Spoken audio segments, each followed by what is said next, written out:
This is one of the most special letter when this institute, Dr. BKM, got established. This letter I wrote myself, and the words, please अपने mic को mute कर लेना सभी, and the words I wrote was 322, and we are allowed to write only 200 words. Good afternoon, sir. Good afternoon ma'am. अब please आप सभी ये letter को सुनो अच्छे से.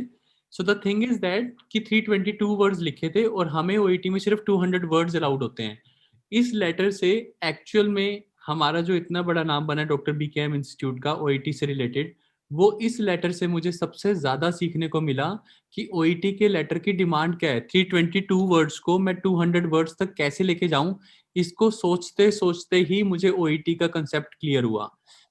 जो मैंने आपको कल के लेटर में भी बताया, जो मंडे वाला लेटर था विजिट्स का, कि आज की विजिट सबसे ज्यादा इंपॉर्टेंट होती है. ये सब कुछ आज की विजिट पे डिपेंड करता है कि हम पेशेंट को क्यों भेज रहे हैं. तो इस केस में सबसे पहले हम ये समझते हैं हर लेटर की तरह कि किसको लिख रहे हैं. तो इसमें सबसे पहले हम समझते हैं डॉक्टर को लेटर लिख रहे हैं, हैरी स्मिथ को. क्यों लिख रहे हैं, यहाँ पे नहीं दे रखा. Refer to gastrointestinal surgeon. So gastrointestinal surgeon है ये doctor Harry Smith. Assessment of operation called fundoplication इसलिए कर रहे हैं. सो हम इनको भेज रहे हैं असेसमेंट के लिए, ऑपरेशन के लिए, एक बड़े गैस्ट्रो इंटेस्टाइनल सर्जन के पास. कोई नॉर्मेलिटी नहीं है. फिर क्यों भेज रहे हैं, ऑपरेशन किस चीज का है, यहाँ से तो नहीं पता लगा, जबकि यहाँ से पता लगना चाहिए था, एग्जामिनेशन में कुछ होना चाहिए था. फिर जब सब्जेक्टिव में पढ़ते हैं नाउ एसिम्प्टोमेटिक, फिर समझ आता है यार जब पेशेंट एसिम्प्टोमेटिक है तो इतने बड़े डॉक्टर का यूज क्यों कर रहे हैं, जबकि पेशेंट तो जबरदस्त सिम्प्टोमेटिक होना चाहिए तो हम भेजेंगे. फिर बताता है प्रॉब्लम, बट पॉजिटिव बात के साथ जब कोई नेगेटिव बात आती है तब ये कनेक्टर यूज होता है. But however nonetheless these are the three connectors which are used. अपना माइक प्लीज म्यूट कर लेना. But continue to take regular omeprazole. तो प्रॉब्लम ये है कि वो ओमेप्रोजोल रेगुलरली लेता है. She wants to stop this medication therapy. अब ये प्रॉब्लम समझ आई है, अब वो मेडिकेशन नहीं लेना चाहती, स्मोकिंग छोड़ दी है, लाइफस्टाइल को चेंज कर लिया है, लेकिन वरीड है to take the tablets for the rest of the life. तो प्रॉब्लम ये है ओप्रोमेजोल कंटिन्यू कर रखी है, लेकिन अब वो उन टेबलेट्स को रेस्ट ऑफ द लाइफ लेना चाहती. तो अब मुझे ये लेटर का पर्पस यहीं से क्लियर हो गया है कि ये पेशेंट जिस भी चीज का था अब वो बिल्कुल ठीक हो गया, एसिम्प्टोमेटिक है, लेकिन उसको डेली टेबलेट खानी पड़ती है. तो अब वो वरीड टू टेक टेबलेट्स है. That's why she is being referred under your expertise for the assessment of fundoplication. Okay, सबको समझ आया? तो मतलब इस लेटर से ये समझने को मिलता है कि सबसे इंपॉर्टेंट पार्ट ये है, पर्पस तो यहीं से निकल आ जाएगा. अब हमें देखना है पेशेंट को प्रॉब्लम क्या थी. तो इस वाले लेटर में तो हमें बस ये लिखना है, I am writing this letter regarding this lady who was assessed with Barrett's oesophagus. वाज पहले की गई थी, who was earlier assessed with Barrett's oesophagus. Now she is asymptomatic but she needs to take medication regularly. However, now she wants to discontinue taking the tablets for the rest of the life. That is why she is being referred to you for the assessment of fundoplication. तो ये तो मेरे को समझ आ गया purpose. अब मुझे जो इस लेटर में अगेन जो मैंने आपको बताया कि सबसे पहली प्रॉब्लम लेटर में क्या थी कि मुझे यही नहीं समझ आ रहा था 322 वर्ड्स को 250 वर्ड्स में कैसे लेके आऊं. तो इसका रीजन मैंने आपको कल भी दिया था कि पहले वाली विजिट्स में से कोई भी डाटा आप कैंसिल कर सकते हो.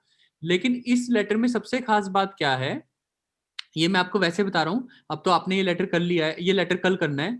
इस लेटर की सबसे खास बात है ना, यहाँ तक ना उसकी डायग्नोसिस ही नहीं हुई. यहाँ तक देखो डायग्नोसिस ही नहीं हुई. यहाँ पे भी वो ऑब्जेक्टिव एग्जामिनेशन करवा रहा है और पिछली विजिट में प्लान किया था कि तू एंडोस्कोपी बायोप्सी वगैरह करवाना. तो जब ये डायग्नोसिस हुई है ना, तो ये जाके हुई है थर्ड विजिट में. यानी कि जो आज वाला प्रॉब्लम है, आज वाले में जब वो मेडिकेशन छोड़ना चाहती है, उससे पिछले विजिट में पता लगा था इसको बैरेट्स इज़ोफेगस हुआ था. अब आप प्लीज इस बात को समझो, मैं लेटर को तोड़ के बता रहा हूँ जल्दी ब्रीफ में, कि अगर मेरे को थर्ड विजिट में पता लगता है कि पेशेंट को बैरेट्स इज़ोफेगस है, तो उससे पहले मैंने जो भी किया वो मैटर नहीं करता, क्योंकि मैंने पेशेंट को ठीक कर दिया है. Patient is now asymptomatic. तो कहने का मतलब जो अब हम जीआई सर्जन के पास भेज रहे हैं उसको ये बताना जरूरी नहीं है कि बैरेट्स इज़ोफेगस से पहले क्या क्या हुआ, कि सर मैं तो डायग्नोस ही नहीं कर पाया. क्योंकि ये सब चीजें अब इस डॉक्टर के लिए मैटर नहीं करती कि पहले आपने एक विजिट ली, 2 विजिट ली. इस डॉक्टर के लिए मैटर ये करता है कि बैरेट्स इज़ोफेगस का पेशेंट है जो एसिम्प्टोमेटिक हो चुका है, इसको सिर्फ मेडिकेशन छुड़वाने के लिए उसका ऑपरेशन देखना है. तो कहने का मतलब इस डॉक्टर के लिए इससे इंपॉर्टेंट कुछ नहीं है। तो इसके लिए ये जो प्रीवियस विजिट्स हैं ये बिल्कुल भी इंपॉर्टेंट नहीं है। नॉर्मली भी पहले वाली विजिट्स की इंपॉर्टेंस नहीं होती, लेकिन अगर पेशेंट ठीक नहीं होता तो ये विजिट्स को बताना पड़ता है कि सर मैंने पैरासीटामोल भी दी थी, मैंने इसको दूसरी मेडिकेशन भी दी, निमोस्लाइड भी दी, ये भी दिया, वो भी दिया, इवन इसको सिरेशोपेप्टिडेज भी दे दिया, पर इसका पेन नहीं जा रहा। मैं एग्जाम्पल की बात कर रहा हूँ। तो सब कुछ बताना पड़ता है पहली वाली विजिट्स में। लेकिन इस वाले लेटर में मैंने पेशेंट को ठीक भी कर दिया, डायग्नोसिस भी कर दिया है, तो इस वाले पेशेंट में, इस वाले पेपर में पहले वाले विजिट्स की कोई वैल्यू नहीं है। This is the different letter. So इसीलिए इसका डाटा सबसे ज्यादा इस पहले पेज से कम होगा।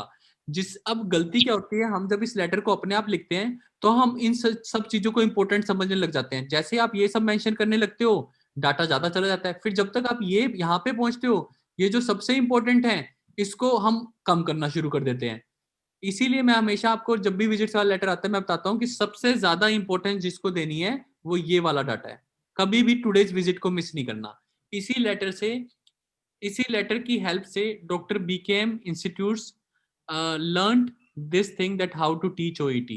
क्योंकि जब मैंने खुद ने पहली बार लिखा दीज वर 322 वर्ड्स, तब मुझे समझ आया कि फिर मैंने ध्यान से इमेजेस में सोचना शुरू किया कि मैं लेटर किसको लिख रहा हूँ। फिर मेरे को समझ आया कि जीआई सर्जन को लिख रहा हूँ। फिर मैंने सोचा किस लिए लिख रहा हूँ। जीआई सर्जन से सिर्फ ये पूछना है कि इसका ऑपरेशन करने के लिए असेसमेंट करवानी है। पेशेंट को क्या हुआ है, पेशेंट को कुछ भी नहीं हुआ, पेशेंट तो ठीक कर दिया है मैंने। तो मैंने यहाँ पे क्या किया, पहली 2 विजिट्स में ये मैटर नहीं करता जीआई सर्जन के लिए, क्योंकि जीआई सर्जन को मैं बिना बात की कहानी सुनाऊंगा। सर पहले वो मेरे पास डिस्कम्फर्ट से आया, सॉलिड फूड भी नहीं खाता था, ये भी नहीं खाता था, फिर मेरे को लगा दिया है। फिर मैंने उसको कहा कि तेरे को तो स्मोकिंग छोड़नी है। फिर मैंने उसको ये कहा, फिर उसके सिम्टम्स और वर्स हो गए, फिर ये हो गया। अगर ये तब बताना होता है, अगर आपने डायग्नोसिस करके पेशेंट को ठीक नहीं किया होता तो ये लेटर बड़ा नहीं आता, तो इसके बाद सीधा टुडेज विजिट होती और ये लिखा होता कि इस कारण से मैं आपके पास भेज रहा हूं कि आप ये वाले टेस्ट करवा के इसकी डेफिनेटिव डायग्नोसिस बना दो। But this letter is different. इसमें डेफिनेटिव डायग्नोसिस भी दे रखी है और डेफिनेटिव डायग्नोसिस का इलाज भी कर दिया है, ओमाप्रोजोल डेली देके, लाइफस्टाइल गेविस्कोन और ओमाप्रोजोल डेली लेके उसका इलाज भी कर दिया है। तो इस बार डॉक्टर को ये नहीं बताना कि प्रॉब्लम पहले क्या थी, ये बताना है कि मैंने इलाज भी कर दिया है लेकिन अब ये मेडिकेशन नहीं लेना चाहता।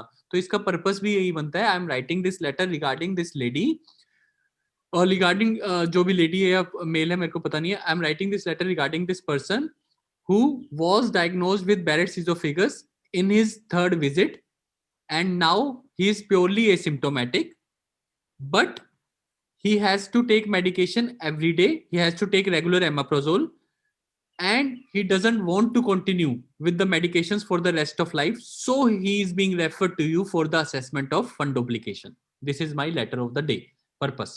तो that is how purpose is counted. अगर मैं इसके फर्स्ट पेज पे वैसे आपको बताऊं क्या क्या दे रखा है, कि ये दे रखा है कि मेरे को पेशेंट को पता नहीं लगा, मैंने उसको कहा भी स्मोकिंग छोड़ दे, फिर वो दोबारा आया, एंटासिड खाया और रिव्यू विजिट पे भी नहीं आया। तो ये डॉक्टर कहेगा मेरे को ये कहानी मत बताओ, जब पेशेंट ठीक हो गया तो मेरे को ये बताओ मुझे क्या करना है। तो इस डॉक्टर को सिर्फ यही करना है, मैं आपको बार बार बोल रहा हूँ, इस डॉक्टर को सिर्फ यही करना है कि फंडोप्लिकेशन करके उसकी मेडिकेशन छुड़वानी है। तो ये चीजें मैटर नहीं करती।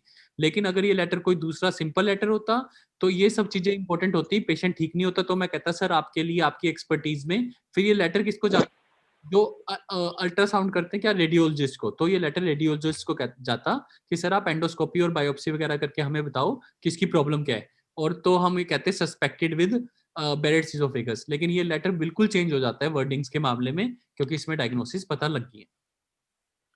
Is it okay for everyone? Anybody having any question can ask. जिसको कुछ भी समझ वो अच्छे से पूछ सकते तो हैं। ये तो क्लियर हो गया, लेकिन सर इनमें से फिर हमें फर्स्ट जो विजिट्स हैं उनमें से कुछ भी नहीं ऐड करना है? मतलब बहुत कम लिखेंगे रुपिंदर मैम, कैसे लिखेंगे? देखो फर्स्ट बड़े लोग पैराग्राफ में तो ओके लिखेंगे नहीं, सेकंड पैराग्राफ में बस ये बताऊंगा the patient visited for the first time with this, बहुत कम, with abdominal discomfort, okay so he was superficial this and he was advised to do this thing, but he missed his review appointment and then he was uh, advised to undergo few investigations such as biopsy, this and this। ये दोनों इकट्ठे कर दिए पहले 2 visit. Third visit में फिर on third visit he was assessed with Barrett's oesophagus, जो main बात है। फिर उसके बाद उसको हमने कहा भाई तुझे लाइफस्टाइल के चेंजेस करने पड़ेंगे, तेरे को तो बैरेट सिजोफेगस एक पर्टिकुलर प्रॉब्लम है. Now he has made all those changes, he has also quit his smoking, now he is perfectly fine, but he has to take regular omeprazole. ये वाली लाइन रिपीट करेगी. And Okay. he wants to discontinue the medication. जहां तक मुझे याद आ रहा है ये शी वाला पेशेंट है. And he wants to discontinue the medication. Rajvi ma'am, I will send you the recording, don't worry. So he will send you the this thing. So he wants to तो पहले वाले paragraph में ऐसे लिखते हो he doesn't want to take, मतलब इसे कहते हैं पैराफ्रेजिंग. सेकंड लाइन में ऐसे लिख दो he wants to discontinue. तो दो अलग अलग वर्ड्स आ जाएंगे. तो ये पर्पस को रिपीट करना पड़ता है विजिट्स वाले लेटर में हमेशा. Okay, sir. Any other question of anyone?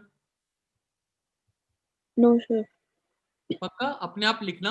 लेकिन मैं आपको बता रहा हूँ इसी लेटर से मुझे समझ आया कि ओईटी का सही मतलब क्या है. इसलिए ओईटी पढ़ाने वाले लोग बहुत हैं, वो अच्छा भी पढ़ाते हैं, लेकिन जो मेन ओईटी को समझना है वो पर्पस के हिसाब से बहुत कुछ चेंज हो जाता है. बहुत माइन्यूट डिटेल में समझना पड़ता है कि मैं इस डॉक्टर के पास भेज रहा हूँ. सोचो जिसने भी पहली 2 विजिट्स में ज्यादा किया उसका वर्ड 300 280 तक पहुंच गया, उसका पेपर बेकार हो गया.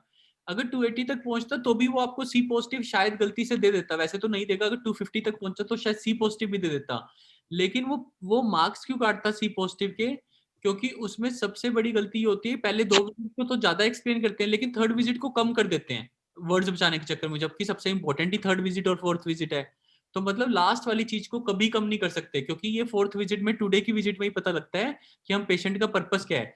जैसे डिस्चार्ज वाले लेटर में डिस्चार्ज प्लान से ही पता लगता है कि पेशेंट का पर्पस क्या है, ऐसे इन वाले लेटर्स में टुडे की डेट से ही पता लगता है कि हम क्यों भेज रहे हैं, पेशेंट को प्रॉब्लम क्या है. Is it okay? Yes, sir. Any questions from anyone? Please, you are most welcome to ask anything. Angelina, ma'am, did you get it? Because you are about to take your examination. So I really want that you must know. And anybody who is about to take examination, please confirm that you have understood. जो भी 9 जनवरी को paper ले रहे हैं, please मेरे से कुछ भी पूछना चाहते हैं और मेरे को एक बार बता दो कौन कौन ले रहे हैं 9 जनवरी को पेपर. एक तो एंजेलिना मैम, एंजेलिना मैं भी ले रही मैं भी कौन? हूँ Rupinder ma'am. Rupinder ma'am, Prabhjot ma'am. Yes, so it's me, Parminder. Parminder ma'am.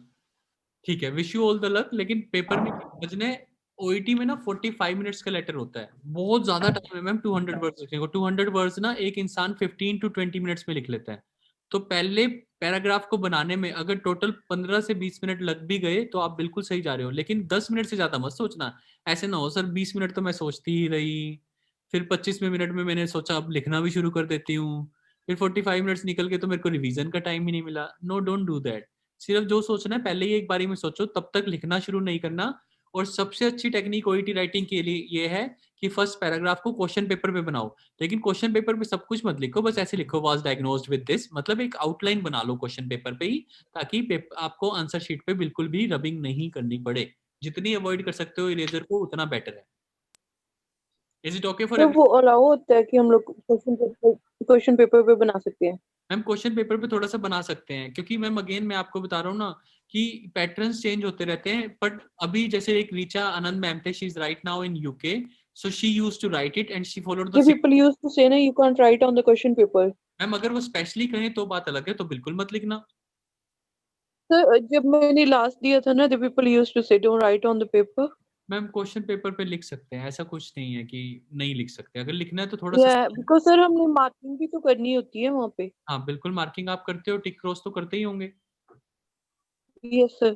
है ना. तो थोड़ा सा लिख दोगे. मतलब Okay. मैं ये कह रहा हूँ कि आउटलाइन का पैटर्न बना लो, कि एक बार पैटर्न को बना के ये देख लो कि क्या ये मेरे, पहले क्वेश्चन पेपर को पढ़ो, फिर आउटलाइन का एक पैटर्न बनाओ, फिर पैटर्न को मन में सोचो कि क्या ये मेरे क्वेश्चन पेपर को अच्छे से एक्सप्लेन कर रहा है. कोई इंपॉर्टेंट बात, जैसे कल वाला लेटर था जो आपने आज अटेम्प्ट किया है, तो मैं उसमें आपको ये बता रहा था कि ये देखो कि सारे इंपॉर्टेंट वर्ड्स आए हैं, जैसे कि मोबिलिटी वर्ड, जैसे कि activities of daily living first paragraph में आना चाहिए. तो ये 2 इंपॉर्टेंट वर्ड्स थे जो आपने आज लेटर अटेम्प्ट किया है. तो जो इंपॉर्टेंट वर्ड्स है उसको फर्स्ट पैराग्राफ में डालने की कोशिश करो, बाकी सब चीजों को एलिमिनेट करो. हर बार डायग्नोसिस वाला जरूरी नहीं होता. तो ये जो पिछले 3 लेटर हमने किए इस मंडे से, ये बहुत ही स्पेशल लेटर्स हैं और आपको इनको समझना पड़ेगा कि हर बार वो नहीं होता who was diagnosed with this, required treatment was given, condition, ऐसे हर बार नहीं पेपर निकलेगा. पेपर डिफरेंट होगा तो डायग्नोसिस इंपॉर्टेंट नहीं होगा. आपको वो खुद मैनेज करना है कि आपको मन में सोचना है कि फर्स्ट पैराग्राफ में पर्पस क्या है. Is it okay for everyone? Yes, sir. That's all good. So we are done for the Visit वाला so we are done. पहले Sorry ma'am.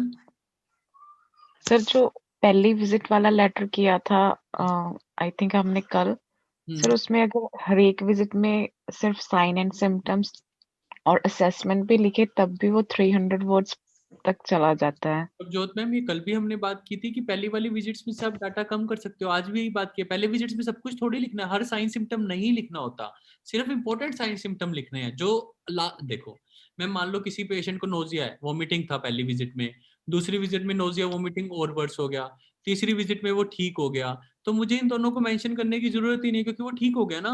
तो अब जिसको मैं लेटर लिख रहा हूँ उसको ये क्यों बताऊं कि वो पहले तंग था। वो तो करंट प्रॉब्लम्स के हिसाब से लेटर लिखना होता है मैम, इस बात को समझो प्रभजोत मैम कि हर हर हर सिम्टम साइन को नहीं लिख सकते, पहली दो विजिट को मिक्स करना होता है, बहुत छोटा लिखना होता है।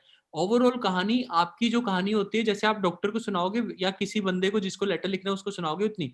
मान लो फिजियोथेरेपिस्ट को लेटर लिखना है, वहां पे बहुत कुछ दिया होगा, पेशेंट फ्रैक्चर हो गया, फ्रैक्चर के बाद मतलब वो मेंटली डिस्टर्ब हो गया, उसको ये हो गया, मेंटली डिस्टर्ब होने के कारण उसने खाना पीना छोड़ दिया। लेकिन जब आप फिजियोथेरेपिस्ट को लेटर लिखोगे ये सारी बातें थोड़ी बताओगे कि उसने खाना पीना, फिजियोथेरेपिस्ट को तो सिर्फ एम्बुलेशन की बातें बताओगे कि नहीं this patient actually had a fracture, he fell and then he was brought to the hospital, required treatment was given, plaster was applied, now he is fine, he has started walking with Willy Walker, but to make him walk independently he is being referred to you।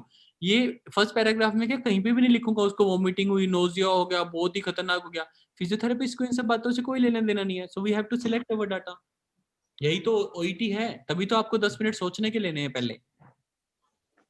Yes, sir. और हमेशा letter पीछे से शुरू करना है, सबसे important बात।